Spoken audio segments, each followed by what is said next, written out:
Welcome back. I'm so glad to see you again. I'm really not. I'm impartial at best. So I'm sure you're familiar with tourism advertising.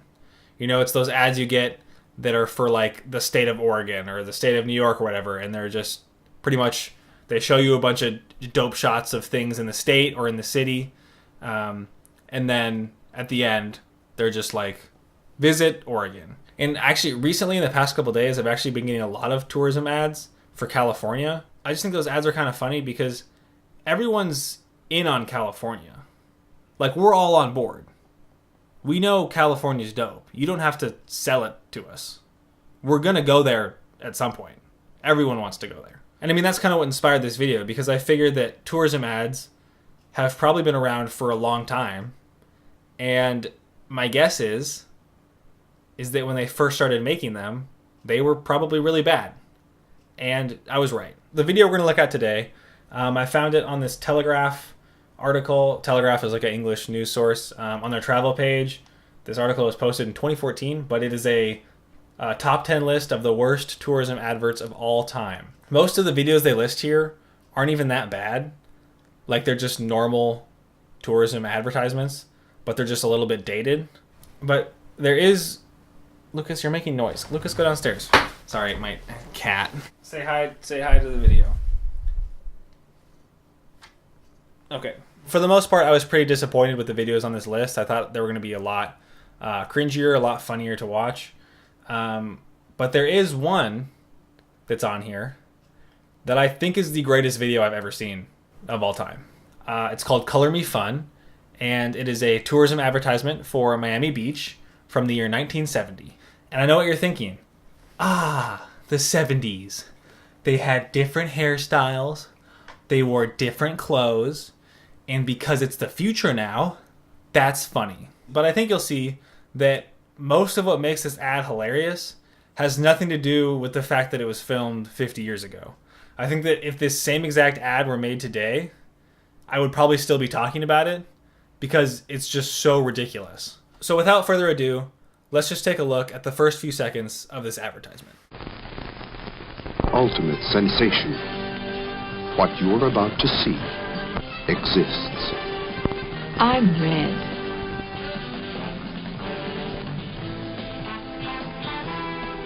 I'm yellow.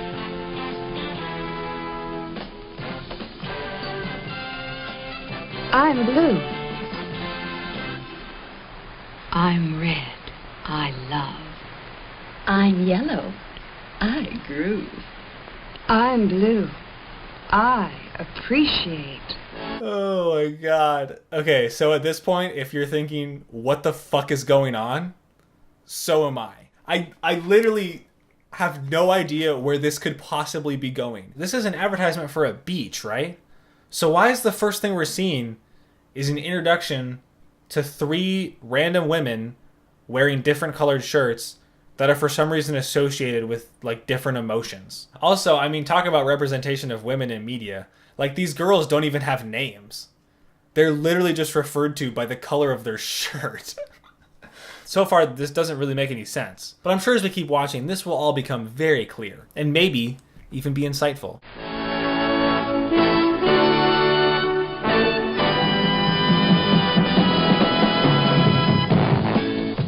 There's one place where colors and people best come together. Miami Beach. Written by Bruce Killian. Photographed by Julio Chavez. Directed by Joseph Adler. I don't know why, but I can already tell these 3 guys are the fucking dream team, okay? This is who Scorsese's calling. This is who Tarantino's calling. This is who Nolan's calling, okay? These are their 3 go-to guys.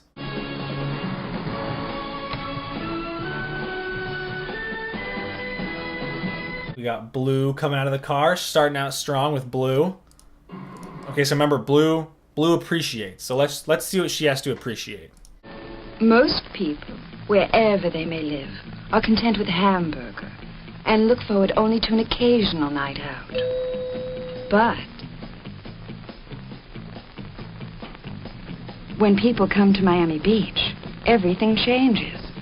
They have to choose between more fine restaurants, superb dining rooms, and divine food than they ever knew existed. So right off the bat, what's hilarious to me about this opening line here from our friend Blue is just the delivery. I think if you were to ask anybody to pretend to be like a pretentious rich person, this is exactly what you would get. You'd just be like, most people are content with a hamburger and rarely can afford the luxury of fine dining. Charles, fetch me my diamonds, would you, love? Charles, these are rubies, you scallywag. I asked for my diamonds. Ah, thank you, Charles. Now go enjoy your hamburger. Miami Beach is one of the few places in the world this delicacy can be eaten fresh. And then only October through May. You will never see a whole stone crab, just its claw. After it's been removed, the crab is returned to the sea to grow another, which seems like a very civilized thing to do. We take the crab out of the water, rip its fucking leg off, and while it's still alive, toss it back in the ocean. It's a very civilized thing to do. I just think this is funny because why is this even worth mentioning? This is an ad for Miami Beach, not for stone crab. I get it that you can eat stone crab in Miami, but you don't have to explain the process of acquiring said crab. But it's through here that the excitement of fine dining begins. This is where you'll find the people who make dining here on Miami Beach a rare treat. William is the chef.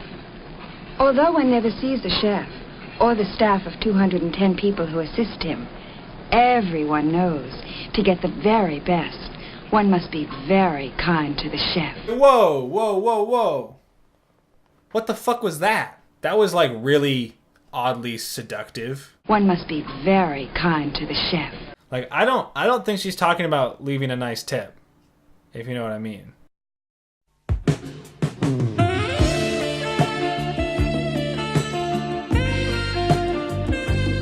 I mean, she's talking about a tip, but it's not monetary. You couldn't prove it by me.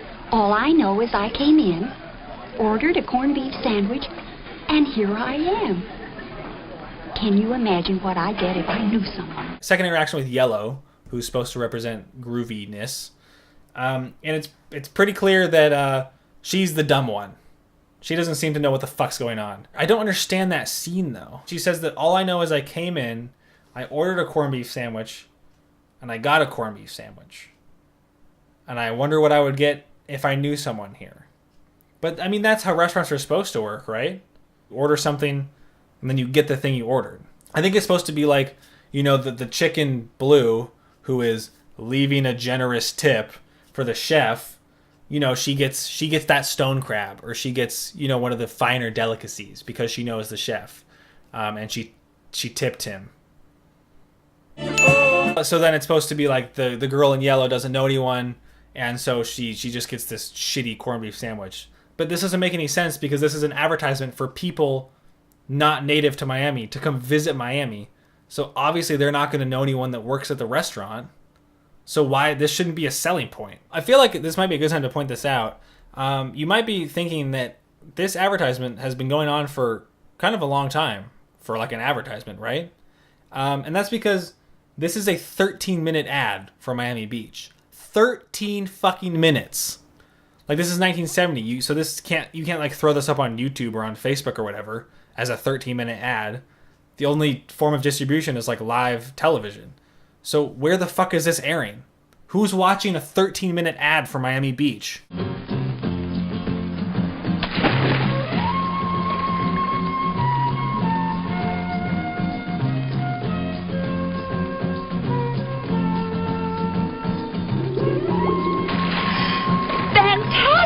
I love this sequence because Yellow, she clearly dives into like a hotel pool, and then they immediately cut to B-roll of tropical fish and coral reefs. And how dumb were people in 1970?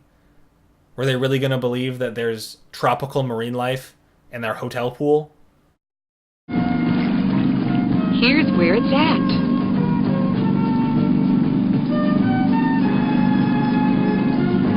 It definitely feels like this was written by old people for young people. And the actors seem like they're pretty young, but they're still delivering it like an old person. This is where it is at. Totally tubular, my fellow brothers. This boat ride is mood AF. Fellow youth. God damn it. I have to deal with another cat. Ollie, say hi to the video. Okay.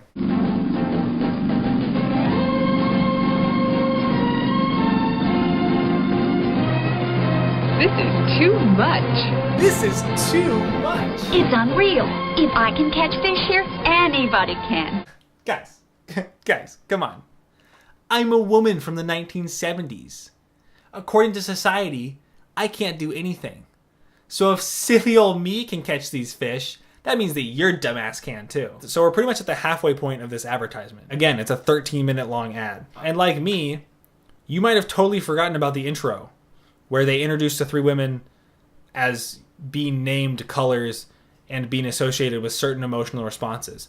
Because nothing that has happened so far in the video has been related in any capacity to the setup of like the symbolism or whatever. Why did they even include the beginning part?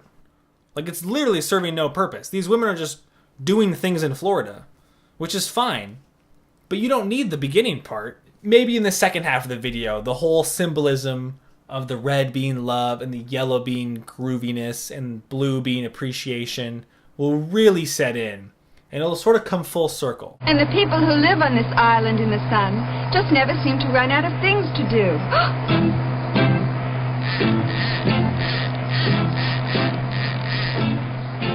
Groovy things. Oh, you hear that? Did you hear that? Groovy things. I wonder who said that. I bet it was Yellow, because that's the first time that we've had even a vague reference to the intro.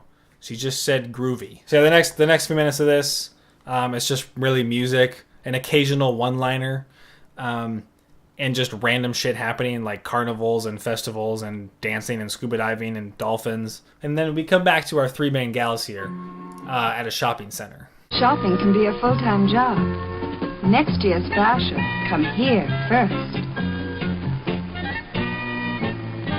Even window shopping is a new experience. No cars, no fumes, and there's all sorts of groovy things.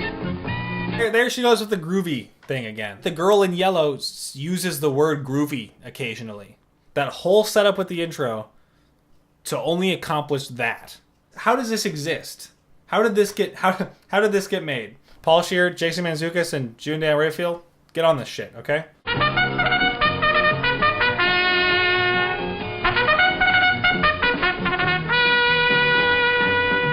So now we have this shot, the first shot. So the guy with the little horn, he's like,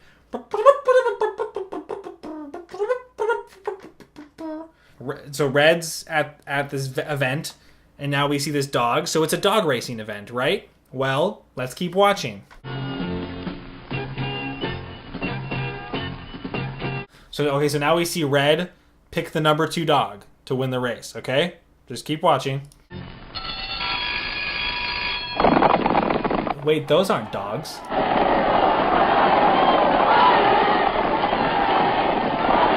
on, 2. Come on, 2. Come on. Come on, 2. There's the dog. They're the dogs. They're right there. Go, baby, go, 2. Come on. Come on, 2. Come on, baby. But they cut back to the not dogs. Come on, let's go. Come on.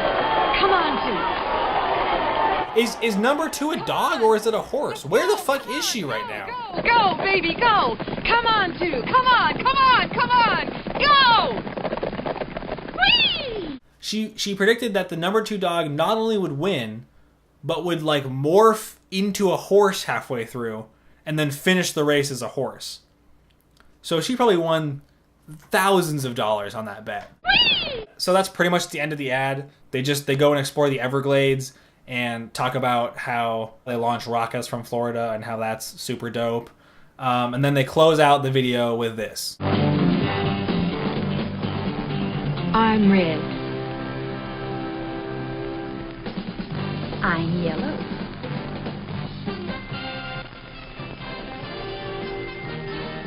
I'm blue.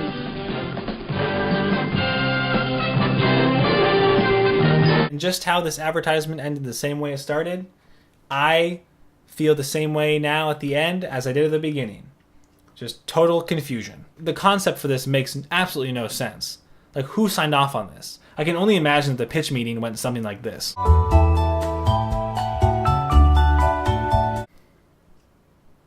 I got it. Yeah. No, this is good. This is good. You're gonna love this, Gary. You're gonna love this. Okay, so we have 3 girls, hot girls, right, in bikinis. Hot girls is good. And I like hot girls. we introduce them by the color of their shirt, right? So we have one wearing a red shirt. We have one wearing a yellow shirt. We have one wearing a blue shirt. Why do they have so we go down the line, colors? and they're like, I'm red, I'm yellow, I'm blue. And then here's where the genius really kicks in, okay? Red represents love, obviously. Yellow is groove, clearly. And blue, that's right, appreciation. Okay? And then the rest of the video, they kind of just go around and do a bunch of normal stuff in Miami. Just sort of all the sights, all the scenery, all the hotels, nice restaurants. They just kind of go and show them off. That part's fine. And then at the end, we bring it back and close out with the girls introducing themselves again by the color of their shirts. And then again with the colors thing. What is the... What is that? Huh? Right? Yeah. I think we got it. I think we got it, guys. We're good. Okay, so generally, I like the idea. Hot girls and the sights of Miami Beach. But why do they have to be named colors that represent random emotions? What does that have to do with our beach? Dude, you just don't get it, okay? It's art. It's symbolism. Okay? Get off my back, Greg. This is the 70s. We're changing shit up here. You know what? I'm gonna go do this on my own. And you'll see, Greg. You'll fucking see. Alright, well, that pretty much does it for this video. If this ad for Miami Beach doesn't make you want to go visit Florida, I don't know what will. Thanks for watching, and if you thought this video was Fantastic! then make sure to leave a like below. Shit, what time is it? Ooh, I actually gotta run. I've got a flight to catch to Miami. But it's not related to this. It's not because I'm going for my own reasons.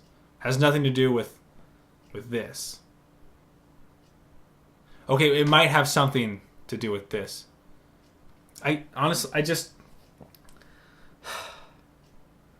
think I might be in love with Red, okay? I know that when they filmed this, Red was 50 years younger than she is now.